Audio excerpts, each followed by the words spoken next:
Forget everything you think you know about Dracula. The capes, the castles, the dramatic entrances from shadowy corners. That's all ancient history. The Dracula I'm talking about traded his Transylvanian crypt for a penthouse in New York City, and his title of count for something far more powerful.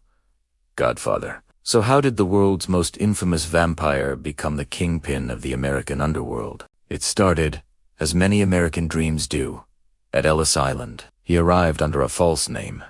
Of course, a man with no past, but with centuries of experience. He saw a land teeming with life, opportunity, and most importantly, ambition. He also saw its shadows, the spaces between the laws where real power grew. While other immigrants were building lives, Dracula was building an empire. He didn't need muscle or guns, not in the traditional sense.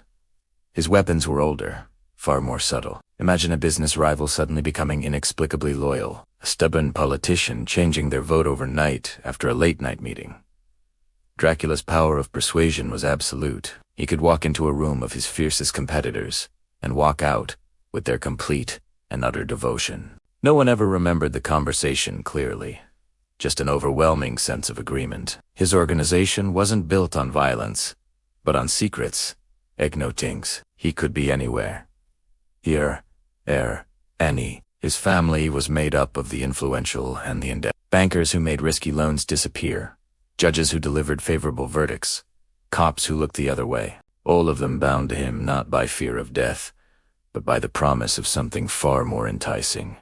A taste of his power, a whisper of immortality. He called his network the Nocturne. To the outside world, it was a string of legitimate businesses.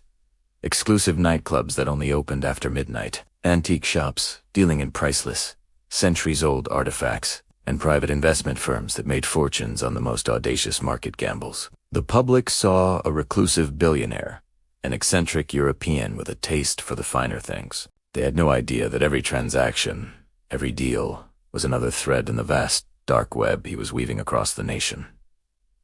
His lieutenants weren't your typical gangsters. They were sharp, intelligent, and utterly loyal.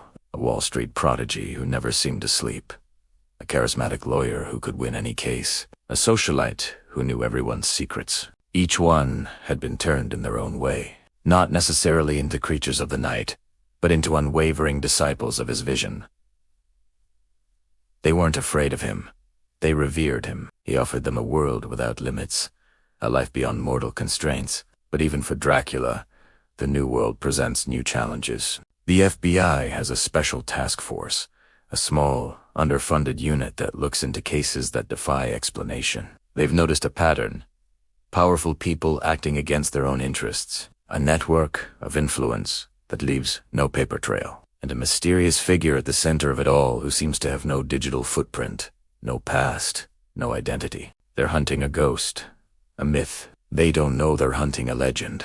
Dracula, for the first time in centuries, is facing an opponent he can't simply charm or intimidate. Technology, forensics, the relentless 24/7 news cycle. These are new stakes aimed at his heart. He's playing the most dangerous game of his long existence, not for survival, but for control of the modern world. He may have left his castle behind, but the hunt is far from over. It's just moved to the concrete jungle. What do you think happens next?